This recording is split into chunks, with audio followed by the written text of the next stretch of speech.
As a lawyer, do you lack free time in your life? You want to know what to do about it? Tune in and find out.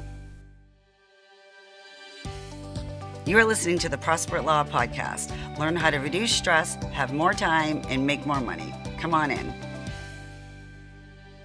I'm Greg McCollum, and I built a 7-figure criminal defense law firm. I formed Prosper at Law to show criminal defense law firm owners who are desperate for success how to grow from under $200,000 to $1 million and beyond.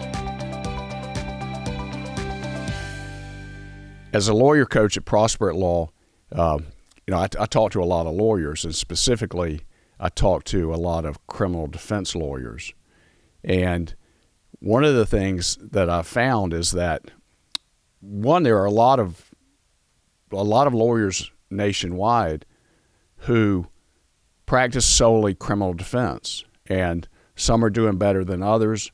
And a few of them I've talked to, they have, another practice area, or maybe they do other things other than criminal defense. But what I found is a surprising number of people out there in the United States, coast to coast, really focus on criminal defense. And that surprised me a little bit, because when I was forming Prosper at Law, I was thinking that what I would run into is that most lawyers who are solos and maybe have one employee, maybe two employees, that they would be doing a combination of criminal defense, maybe some divorce family law put in there to pay the bills, and then not turning down a personal injury case. What I'm really finding, though, is the opposite of that, and that may just be a function of the way that we attract people and the people that I end up talking to, people that contact us, for a call with me, where I sit down and talk to them about their law firm and figure out what it is that they need, where they are, where they want to go, that sort of thing. But a surprising number of lawyers that I talk to that own their law firms, they're strictly criminal defense. And most people, and the target that we're using is lawyers that make a minimum of $150,000 to be interested in our programs that we do, specifically right now, the Mastermind. So I found a lot of lawyers, and they're in that usually $300,000-$400,000 range.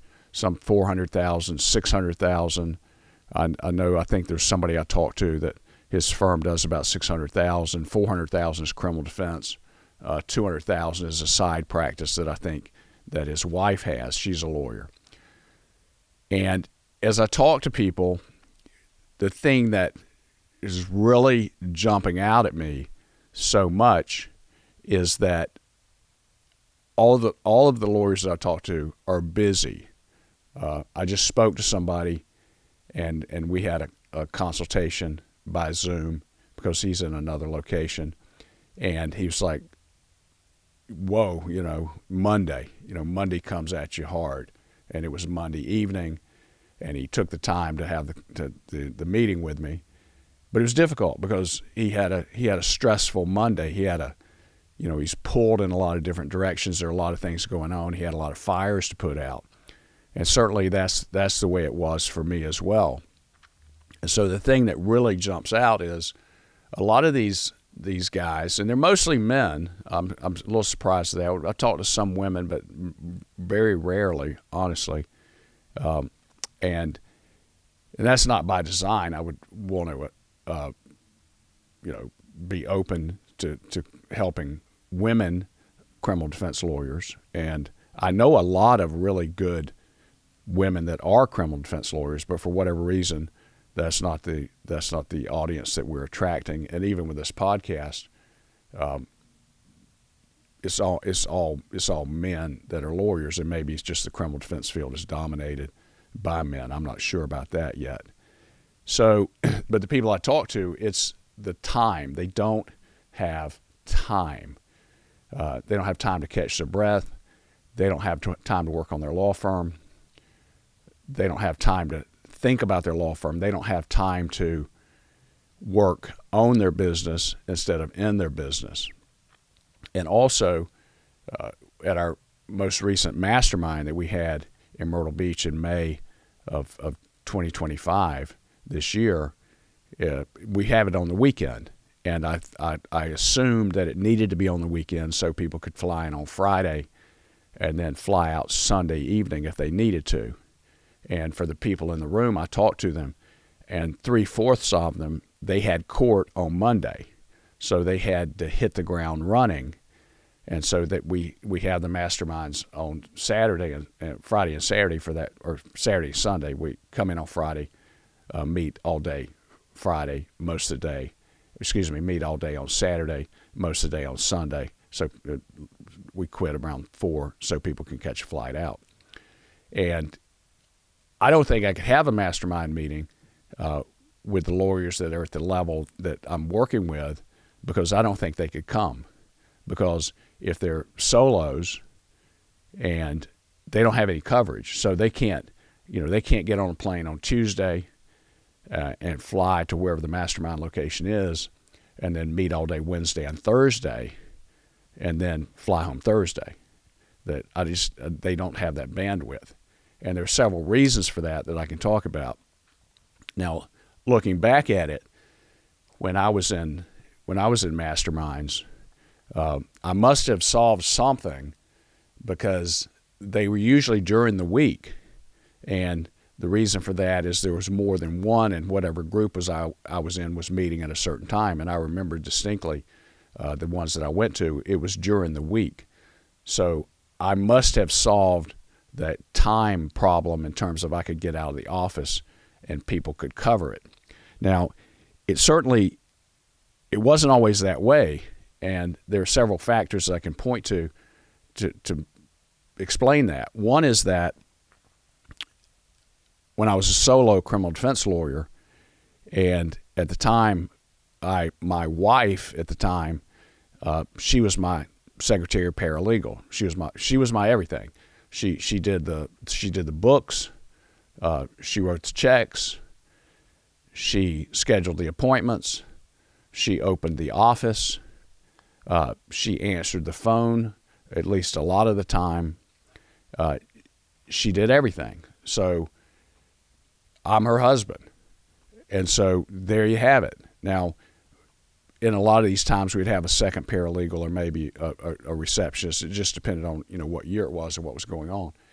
So then, in that scenario, if we want to go on vacation, so let's say we want to take our children to Disney World, or we want to go on a cruise, or we want to go to the mountains or something like that, what happens? Not only do we have to find the time to take off from work and schedule that, and then somehow get all court appearances continued, reach out to all of our clients, let them know we've got this continued, let them know that you're not going to have to be in court, let them know that we're maybe out of touch for a little bit. And that too doesn't work, because if they called my office and talked to the person that answered the phone, the person couldn't answer the question or tell them anything about the case. So that would create a problem. But the big problem, like the huge problem, the huge obstacle for going somewhere, is that because I needed to make money, I needed to get revenue in the door, and also I never knew when I was going to get a call. I never knew when I was going to have a potential client who actually wanted to hire me and actually pay me some money. Those were not predictable, so I was desperate for that. I was afraid to leave town. And then you have the factor of it's a double cost, because not only am I going on this trip and spending money, I'm doing so when I'm not going to make any money while I'm gone. So none of the bills stop coming. The electric bill, the lease or mortgage payment on the building, everything that I'm paying for, my car payments, everything is still coming at me. So now I have the zero revenue while I'm gone, and the expenses keep coming. In addition to that, I got to pay for the trip. And I was talking to one of my members at one of my masterminds here recently, and he had the same problem. his office was set up in such a way that there was nobody to do the work while he was gone. There was nobody who could answer the client's questions while he was gone. There was nobody who could, cover court while he was gone. There was nobody that could respond to emergencies while he was gone. There was nobody who could talk to somebody that wanted to hire him, to hire his law firm. There was nobody that did those conversations, and there was just nobody there. So, and I think that his wife had planned, she wanted to take, I think it was like a 2-week trip to Scotland or somewhere. And in my mind, the numbers don't exactly work out, but I remember joking with him that by the time you miss all that revenue over 2 weeks and pay for the trip, that somehow the number came up to that's like $120,000 vacation, because the money he was bringing in, because he does well, he's not going to get any of that, and then he has to pay for the trip. And thinking back about it, I may have been wrong about the number, because it's hard for me to imagine that it would have cost that much, but it was substantial. And now, what's he going to do? Now, I remember in South Carolina, there was a lawyer who's still practicing, and he was considered basically the best criminal defense lawyer in the state. And he was somebody who had tried cases with F. Lee Bailey and things like that. He had made his name and made his career defending some of the most notorious murderers in South Carolina history. And so he's the guy. He's still the guy to some extent. And I remember a friend of mine I'd gone to law school with her, and she had worked for him as an associate. And he had planned a big trip with his wife and maybe his family. I don't know who all went. But he was in Sweden. So, he had the money to go to Sweden, and he plans this big, trip with his family, with his wife. But then something happened, and I don't know what it was, but it was somebody who was high profile, somebody who was going to pay a lot of money. So it wasn't a murder case. It wasn't somebody who had a criminal record. This was somebody who was a business person or somebody, I can't remember. And they were charged with a serious crime. I don't know if it was murder, but it was something serious. So it was a big ticket item. So when his office reached him on vacation in Sweden, the money was so significant that he flew home. So he leaves his wife and whoever there in Sweden to continue their vacation. But his business was set up in such a way that he flew back, from Sweden so he could meet with the person and start getting the case going, and then most importantly get paid. And this was somebody that would charge back then, and this was maybe in the 80s, maybe early 90s. I think it was in the 80s. Because he was charging six-figure salary, six-figure fees. So he had to come back. So he's got no life, right? Now he loves what he does, but he literally had to come back. And I remember when I was having like this skin cancer surgery. So I go to this. It's called this Mohs surgery, MOHS, and in Charleston, there's one of the top doctors in the country, and this guy performs these surgeries, and like with me, it was on my face. He did a fantastic job. He teaches wound closure all over the country. So he's really like a combination, almost like a plastic surgeon, where they can cut your face open and remove cancer, and then close it back up, and then. Everybody in there has like some big gauze thing, and I had my whole left side of my face was gauze, and it took a while to heal. But after it was over with, it was over with. And so I had another thing where I had to go back, and the times when I would talk to him, I mean, it's amazing because he's got there's this huge team of people working there, and everybody's walking around in scrubs, and he has all these nurses and all these prep people. and they're just running this surgery factory. And when I was talking to him a little bit about his life and my life, just very briefly, because I'd taken a trip or something, and he kind of stopped and looked at me. He said, "So you're a lawyer, right?" I go, "Yeah, I have a criminal defense law firm." And he says, "So you practice criminal defense?" I said, "Yeah." He said, "And you own the practice?" I said, "Yeah." And he said, "And you took this 2-week or 3-week trip?" I go, "Yeah." And he just kind of looked at me and said, like, how do you do that? And so he's one of the greatest doctors in America, but he's it. He is the business. And I don't know how much money he makes, but I presume he makes quite a lot, because you have people from all over going to that clinic. And when you walk in the waiting room, I mean, there are 15 people in there, and you go on surgery day, they're doing these surgeries, continuously. So, they prep you, then he comes in and does the surgery, then they take it to the lab and test it to make sure they got all the cancer, and if they didn't, they come back and do some more surgery, and they do it back and forth until you're cancer-free that day. And he may operate on you once, he may operate on you 3, 4, 5, 6 times. And so he's going from room to room because multiple surgeries are going on simultaneously. And he has this big, fantastic team of I guess they're nurses, or they have different positions in the medical profession, or they're all in there. So they're all in these rooms. He's going from room to room, checking, operating again, going to the next room, getting the labs, coming back to that room.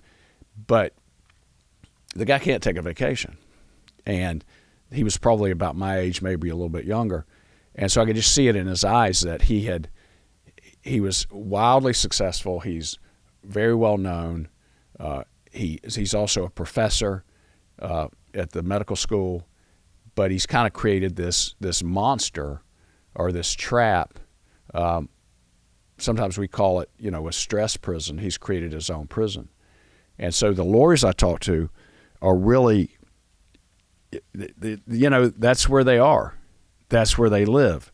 They're really like, the E-Myth. Michael Gerber, I think, is the author of the E-Myth.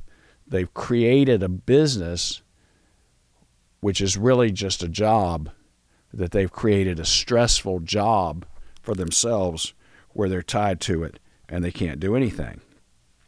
Now, I remember after I'd figured some of this out, because I had other people doing the things that I used to do. And I'll go through that in a minute. There's just a set number of things that have to get done. And you know what they are, but as I explain it to you, you'll hopefully see it a little more clearly. And one of the things that I did, and this was, I think this was 2 years ago, it was 2023, I got the bright idea that I was going to take a transatlantic cruise. And so the idea was that I would I'd fly to Rome, and then I'd get on the ship and then cross the ocean. And the ship went from Rome to Miami, and it's about a 14 or 15 day crossing, and it stops in Spain, it stops in the Canary Islands, and then a lot of time you're just alone out at sea, which honestly was terrific. But because I didn't want to fly to Rome and have jet lag and then get on the ship. I just didn't want to go through that stress. Plus, I like Rome, and so I thought, well, why don't I just stay in Rome for 5 days? This would be terrific. I'll find a place in a good neighborhood, which I did. We stayed in Trastevere, which is fantastic because it's basically medieval, and it's unbelievable. Like when we walk outside our door, there's a cafe that's 4 feet away, and next to that one's a cafe, and next to that one's a cafe, and the streets are tiny, and there are cafes outside, and the neighborhood it's not. I don't think it's walled, but it's medieval, and it's cobblestones, and you're going back. It's like going back in time, 500 or 600 years. So I want to do that before I get on the ship, and then whenever I go to Europe, because I don't like those long flights, I always like to go from Myrtle Beach to New York. I love New York. I used to live in New York. And so I fly to New York and spend a night or so in New York. So now I'm going to New York. I'm going to spend a day or two there. Then I'm going to Rome. I'm going to spend 5 days there. Then I'm going to get on the ship for 14, 15 days. And so then it's landing in Miami. And I also like Miami. And friends of mine live in Miami. So I'm thinking, well, while I'm in Miami, maybe I'll stay there a couple days. So this thing ends up being 21 days. And I was able to do that because I have essential services in my law firm that are covered. And what is essential? One is, somebody has to open the office, right, and untransfer the phone. So you probably have somebody that does that. The next thing that has to happen is when a potential client calls, somebody other than you has to be able to take that call and either they sign or they don't. But somebody has to be able to do that. Now, if you have somebody that can do that, and you can train them to do that, and then we have trainings for that, so you think it can't be done, but it can be done, and they can be just as good at it as you for a lot of reasons I don't have time to go into now. So then the other part of it is that there has to be a payment system that works without you. And so if they write a check or they put it on a credit card, there has to be just a simple mechanism so that you can get paid. The other part that has to happen is somebody has to pay the bills for you. In other words, if you're the person at the end of the week, you pull out the checkbook and you write all the checks, then if you're gone for 21 days or a month, some bills are going to go past due unless somehow you figured out how to get ahead and pre-write all those checks and sign them and mail them out or whatever. But you can't necessarily do that because you don't just have this big pile of money sitting in the bank all the time. Money comes in and goes out. So somebody has to be able to talk to potential clients, be able to quote and know the fee schedule, and then do the transaction. And it could literally be something like, because I used to get a check, somebody write me a check or give me, cash or whatever. So I'd go to the bank. So I might go to the bank once a day if I was lucky. Some days I might go twice. So I spent a lot of time just driving back and forth to the bank. So, while I'm on a ship in the middle of the ocean, I can't drive to the bank, and I don't want money sitting in my office. So there has to be a mechanism for that. Now, none of this is complicated. It's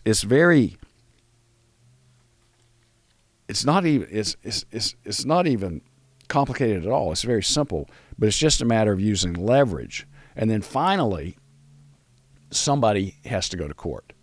And that you have issues because is that somebody that a client knows or trusts, and how are they going to do? Are they reliable? Are they going to show up?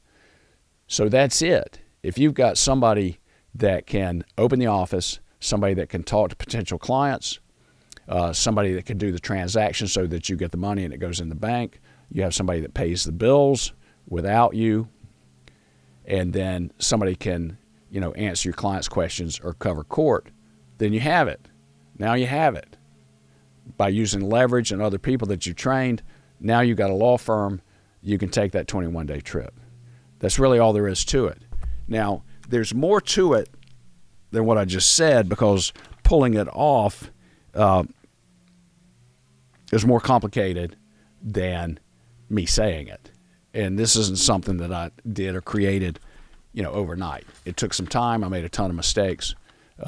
But you don't have to make the mistakes that I made. So if and when you're ready, you want to work on this, just know that it is possible for you to create some time and get some time for yourself and get the life or get your life back that you truly want and deserve. Thanks for listening. See you next time. If you want to know more, go to prosperatlaw.com. We show criminal defense law firm owners how to reduce stress, have more free time, and make more money. Thanks for listening.